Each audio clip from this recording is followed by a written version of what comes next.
ওই দেখো সেই মেয়েটা আসছে। কোন মেয়েটা? কেন আপনার মনে নেই?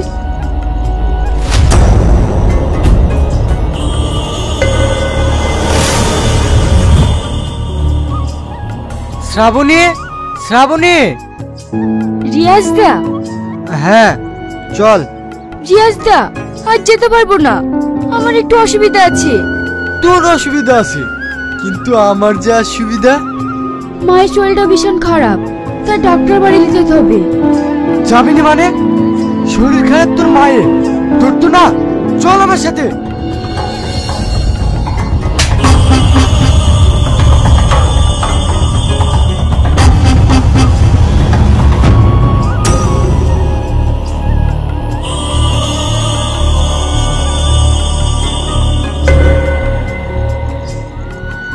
রিয়াজের গায়ে হাত, আজ সব শুদ্ধ আসলে উসুল করে নেব।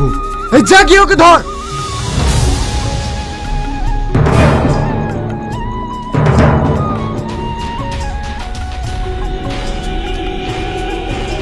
কে আপনারা? ছাড়ুন আমাকে, ছাড়ুন, ছাড়ুন আমাকে। আরে এইভাবে টানতে টানতে কেউ আনে? ছাড় দেখি। রিয়াজ দা, ছাড়ুন আমায়, ছাড়ুন। আরে নামটা যে মনে আছে দেখছি। আমার পাওনাটা সুদে আসলে নিয়ে নেব ভাবছি। রিয়াজ দা, ছেড়ে দাও আমায়, ছেড়ে দাও। শালা রাস্তাটা খারাপ, আবার রাতও হয়ে গেল, গাটা কেমন জানি ছপ ছপ করছে। ধুর, কাছে বাসি থাকতে আমি ভয় করছি।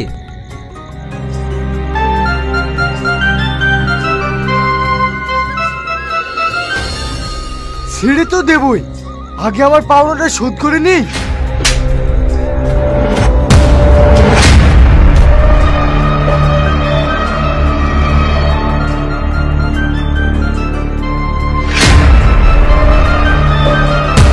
দাদা, একটা বাঁশির শব্দ মনে হচ্ছে। হ্যাঁ হ্যাঁ, তাই তো, ব্যান্ড পার্টির দল আসছে। চ পালাই।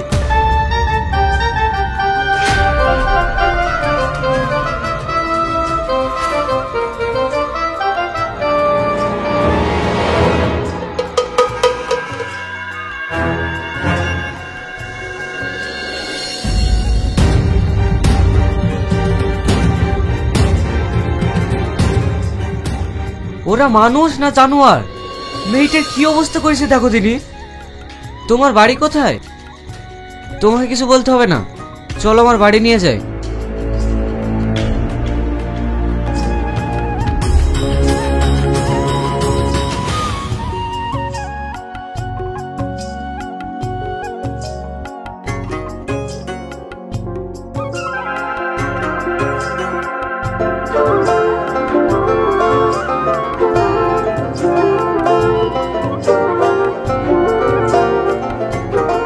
কি আপনি বলুন তো, আপনার বাড়ি কোথায় আর কোথা থেকে আসছিলেন?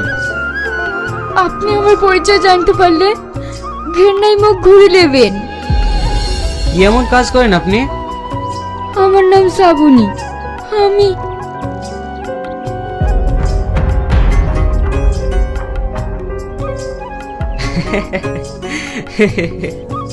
কেন এসব অসৎ পথে ইনকাম করেন আপনি? চেয়েছিলাম তো সৎ পথে ইনকাম করতে, কিন্তু এই সমাজ আমাকে করতে দেয়নি। তাই মাকে নিয়ে বেঁচে থাকার তাগিদে আমি এই কাজটা করতে বাধ্য হয়েছি। অবশেষে মাকেও বাঁচাতে পারিনি। আজ আমি সব দিক দিয়ে শেষ হয়ে গেছি, আর আপনি আমায় দেখে হাসতেন। না না, আপনাকে উপাস করে হাসিনি, আপনি সত্যি কথা বলেছেন তো তাই। আর আপনার সত্যি কথাটা শুনে আমি খুব খুশি হয়েছি। আজকের পর থেকে আপনি কোথাও যাবেন না, আপনি আমার এখানেই থাকবেন। সালমা, তুই শ্রাবণীর কাছে বস, আমি দুটো বাজার করে নিয়ে আসি। ঠিক আছে ভাই, তাড়াতাড়ি এসো কিন্তু।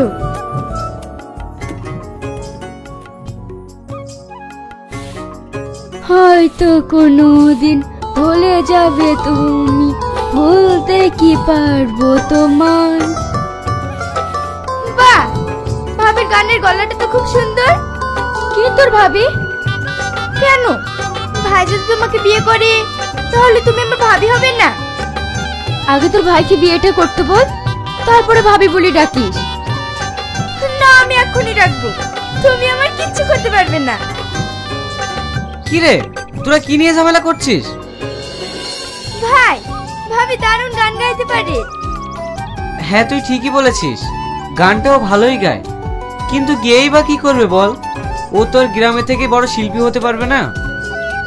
তাতে আমার কোনো দুঃখ নেই। তুমি যদি সারা জীবন এভাবে আমার পাশে থাকো তাহলে আমি তোমাকে শোনানোর জন্য গাইবো। কি রে সালমা, কিছু খাবার টাবার করিস নি? হ্যাঁ হ্যাঁ ভাবি, তুমি ভাইকে খাবার দাও গা। আবার সরি, আমার ভুল হয়ে গেছে। ভাই, বিয়েটা করে ফেলো না, তাহলে তো আমার আর ভাবি বলতে অসুবিধা হবে না। কি জানি, শুধু ভুল করে ভাবি বলা হয়ে যাচ্ছে। এই বকিসনি তো তুই। ঠিক আছে, তুমি হাত মুখ ধুয়ে এসো, আমি খাবার খুলছি।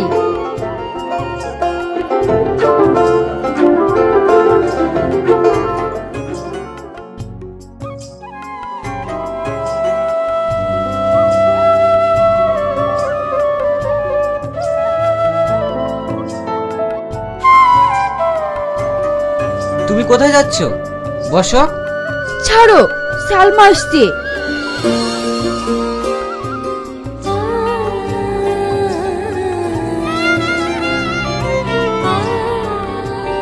ওগো, রাগ করলে? রাগ?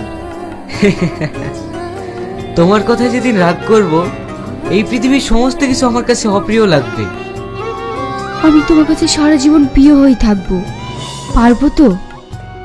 কেন পারবে না? কারণ আমার খুব ভয় হয়, যদি কোনোদিন দমকা বাতাসে আমরা দুজন আলাদা হয়ে যাই তাহলে আমি বাঁচবো না, মরে যাব। খবরদার, এই কথার কোনোদিন বলবে না। আমরা দুজন সারা জীবন একসঙ্গে থাকবো।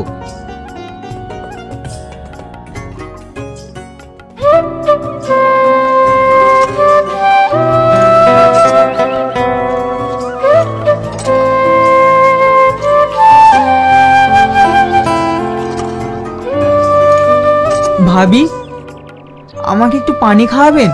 আমার ভীষণ পেপাসা পেয়েছে।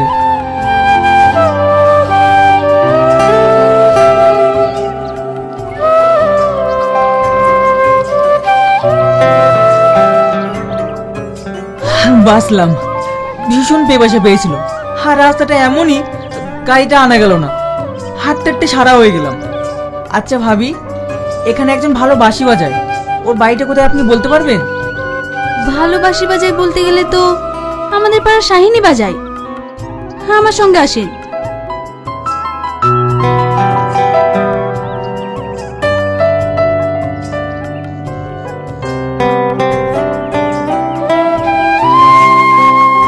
আপনাকে কোথায় যেন দেখেছি।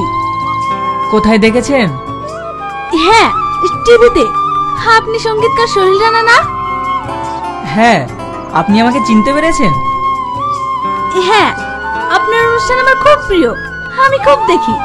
Thank you.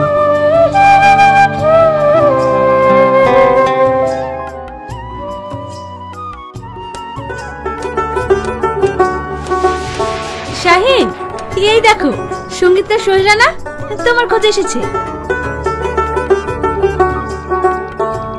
স্যার, আপনি আসুন আসুন। সালমা, চেয়ারটা দে তো বোন।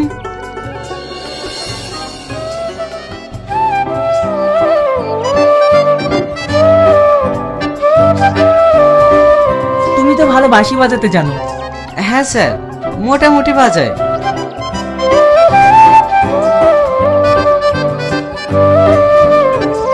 স্যার, এই নিন, তুমিও নাও। স্যার, এ শ্রাবণী, সুন্দর গানের গলা, আপনি যদি একটু শুনতেন। হ্যাঁ হ্যাঁ, ঠিক আছে, গাও। প্রেমের সমাধি ভেঙে মনে শিকল ছেড়ে পাখি যায় উড়ে যায়, তোমায় পাবো না জানি, শুধু চোখের পানি দিয়ে গেলে আমায়। বাহ, সুন্দর গাইতে পারো তো। শাহিন, ওর যা গলা তাতে ভালো শিল্পী হতে পারবে, কিন্তু ওকে প্র্যাকটিস করাতে হবে। এক কাজ করো, তোমরা দুজনেই বেরিয়ে পড়ো, আর আমি তো তোমার জন্যই এসেছিলাম। স্যার, আমি যেতে পারবো না, আমার বোন বাড়িতে একা। আপনি ওকে নিয়ে যান, বড় শিল্পী তৈরি করুন, আর আমি গেলে ওর সঙ্গে একটু দেখা করে দেবেন।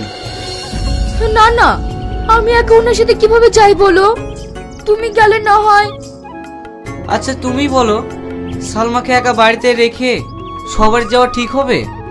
আর এত বড় সুযোগ হাতছাড়া করো না, তুমি যাও দাদার সাথে। কিন্তু কোনো কিন্তু নয়, তুমি যাও তো, আমি তোমাকে মাঝে সাঝে গিয়ে দেখে আসবো। ঠিক আছে। তাহলে তুমি রেডি হয়ে নাও।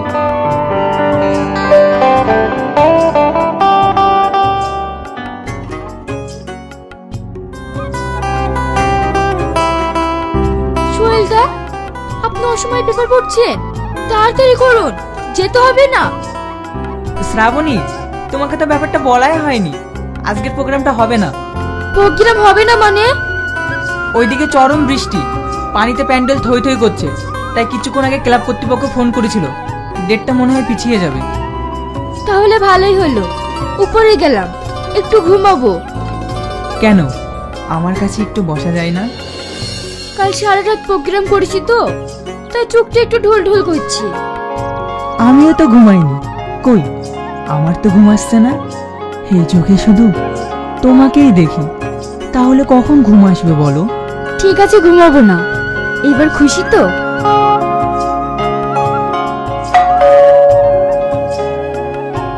শ্রাবণী, দেখো তো কে এসেছে। তুমি যাও, আমি যেতে পারবো না। ঠিক আছে।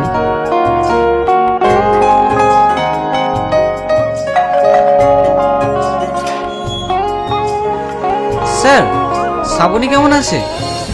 ও ভালো আছে, কিন্তু তুমি এমন দিনে এলে, ও বাড়িতে নেই, মায়াপুরে একটা প্রোগ্রাম আছে, ওখানেই গেছে, আমিও এক্ষুনি বেরাবো। এক কাজ করো, তুমি অন্য দিন এসো। আমি যেই দিনে আসি সেই দিনই শ্রাবণীকে দেখতে পাই না, ও এত ব্যস্ত। শ্রাবণী খুব ভালো শিল্পী হয়ে গেছে, তাই না স্যার? হ্যাঁ হ্যাঁ, অত বকার সময় নেই, তুমি যাও তো, পরে এসো। ঠিক আছে স্যার।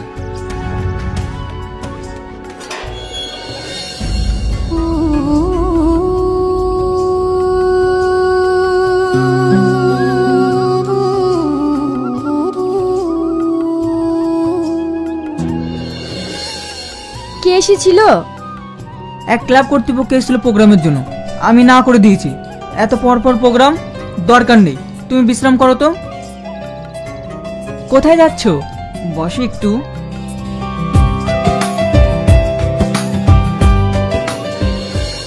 এই ছবিটাকে তুমি চিনতে পারছো? হ্যাঁ, চিনতে পারছি। আপনার কাছে জাদু আছে, গ্রামের একটা মেয়েকে আপনি শহরে ম্যাডাম বানিয়ে ফেললেন। হ্যাঁ, এবার বউ বানাতে পারলেই হয়। কি বললে? কেন, তুমি চাও না? কেন চাইবো না, অবশ্যই চাইবো। তাহলে একটা ভালো দিন দেখে আমাদের বিয়েটা সেরে ফেলি। ঠিক আছে, তাহলে একটা কাজ করো, আমার অনেক দিনের শখ, আমার বিয়েতে সানাই বাজবে, ব্যাংক পার্টির বাজনা বাজবে। ও নিয়ে তুমি চিন্তা করো না, আমি হোটেল মালিককে বলে দিলে ও সব ব্যবস্থা করে দেবে।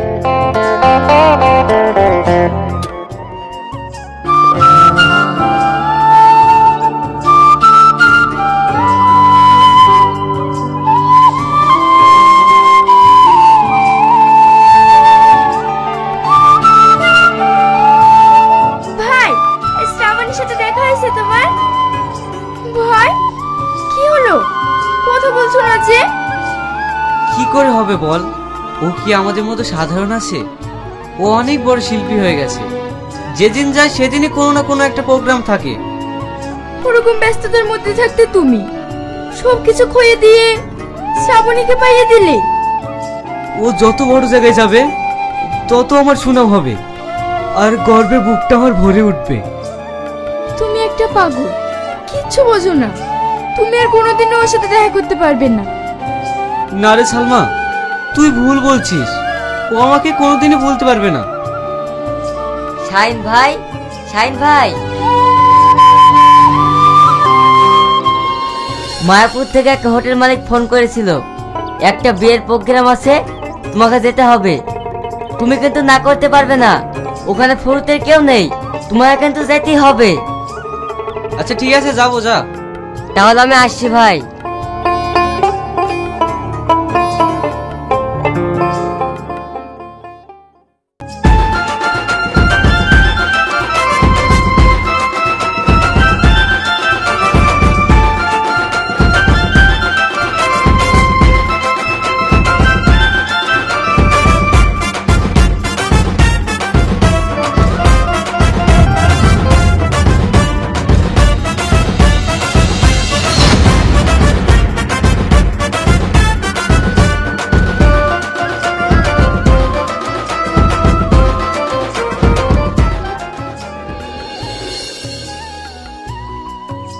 কিরে থেমে গেলি কেন? বাজা, কেবল তো বরার কোণে আসলো, এখনো তো বাজাতে হবে। বাহ বাহ শ্রাবণী, তুমি এইভাবে আমার সাথে বিশ্বাসঘাতকতা করতে পারলে? হ্যাঁ পারলাম। কে তুমি? কি আছে তোমার? আমি একটা বড় শিল্পী, আর আমি যাকে বিয়ে করছি সে সঙ্গীতকার। কোথায় তুমি আর কোথায় আমি? ঠিকই বলেছো তুমি, কিন্তু তুমি এই জায়গায় ছিলে না। আমার সুখ বিসর্জন দিয়ে তোমাকে করেছি বড় শিল্পী, আর তার প্রতিদান তুমি এইভাবে দিলে।